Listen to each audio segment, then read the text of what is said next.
Hi, it's Will from StormTheCastle.com, and this is part one of a tutorial on how to blacksmith a knife.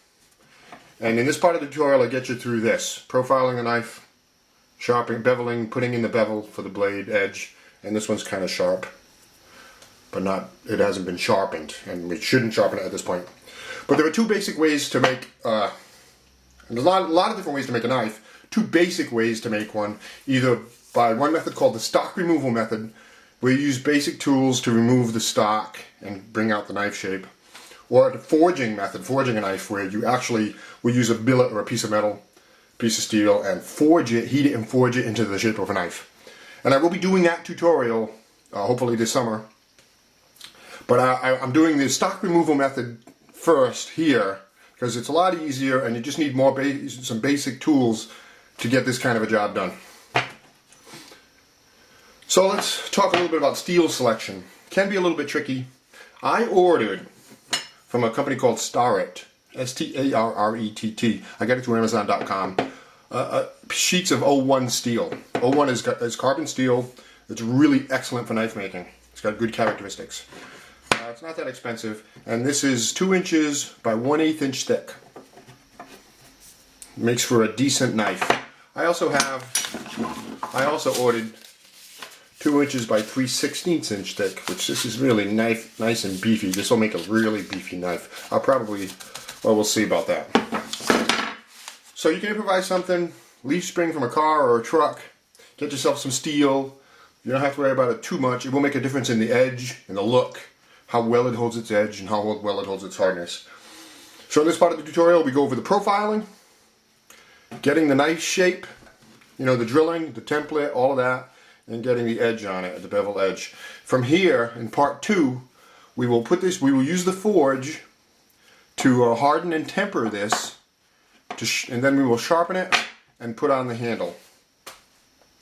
So here's the basic tools that we need for this part, and you can improvise a lot of these tools, and I will show you. I'm going to show you how I do this step by step, and a wide variety of tools you can use depending on what you have. But a minimum, you need a mill file. The important thing about a mill file is that the cutting grooves only go in one direction.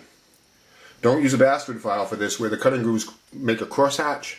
That's no good. That will give you a too rough of a finish on your cutting. So just use a mill file. Some clamps, something to cut your steel with. Hacksaw. I use the hacksaw quite a bit for this. You could even use a jeweler's saw, but this is tough going. It's slow. Some people do use it. You can use a sander, a belt grinder, a belt sander, a 1-inch belt sander I used, a bench grinder, any number of things to work on this steel and get it to the shape that you want. So let's launch into the tutorial. Okay, the first thing you do is draw out your knife pattern on paper. And I have 3 knife patterns here. I'm using the center one, and I have these on my website if you want to check them out or download this particular pattern. Make sure to keep it the size of the stock that you're using. Cut out that pattern.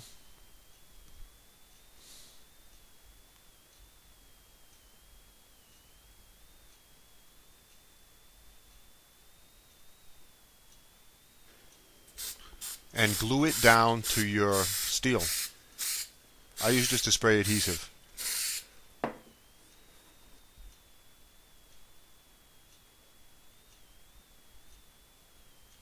And notice how I place it in a way that minimizes the amount of cutting I will have to do. Putting it up against an edge like that, if you can, means that's a whole lot of cutting you won't have to do.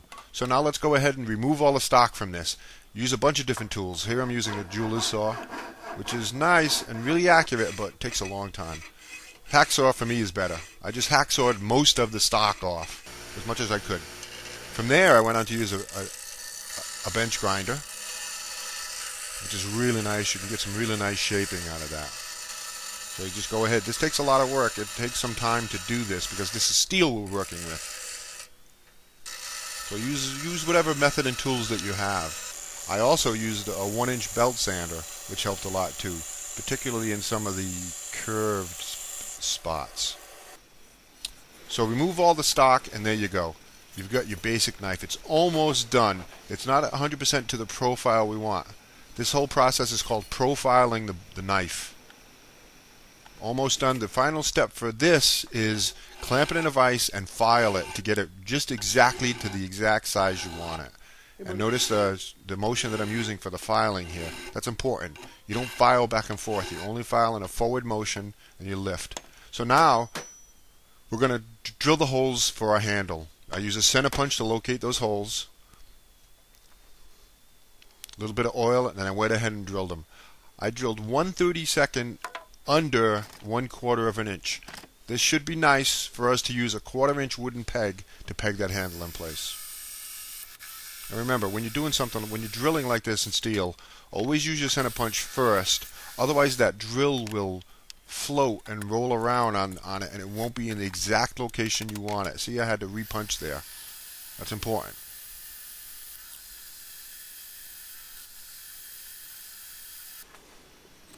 Now the Ricasso line. Ricasso is the small section of blade of knife between the blade and the handle, and it has a nice line on it, which I really like. To do that, I drew my line on the blade with pencil or something to etch it, and then I clamped a piece of wood like you see here. So now we could run the file sideways just right up against it to get a nice sharp Ricasso line. Looks good. You don't have to have one on your knife, but I do like it. So now we file it to get that line embedded nicely, and that's where the blade will begin. Be sure to do that on both sides of the knife, of course. So now it's time to do the bevel on the blades. And here we go, that's what I'm doing.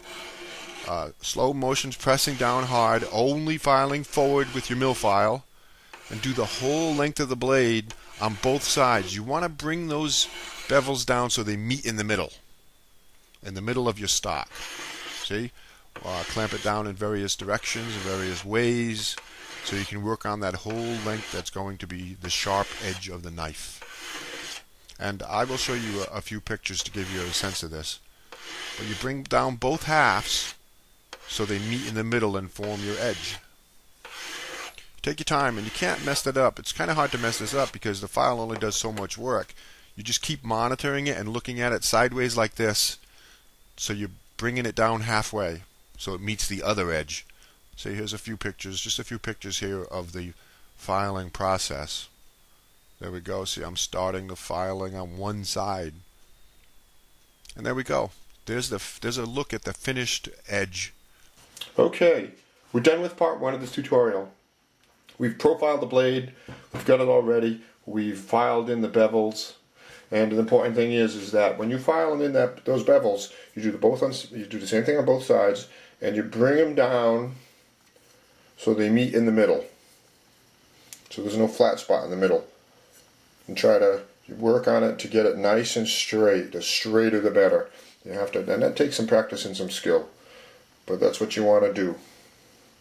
Now you don't sharpen this blade yet, because sharpening it now would cause these tiny burrs on the edges of the edge of the blade, and those burrs would be ruined when you harden and temper this blade.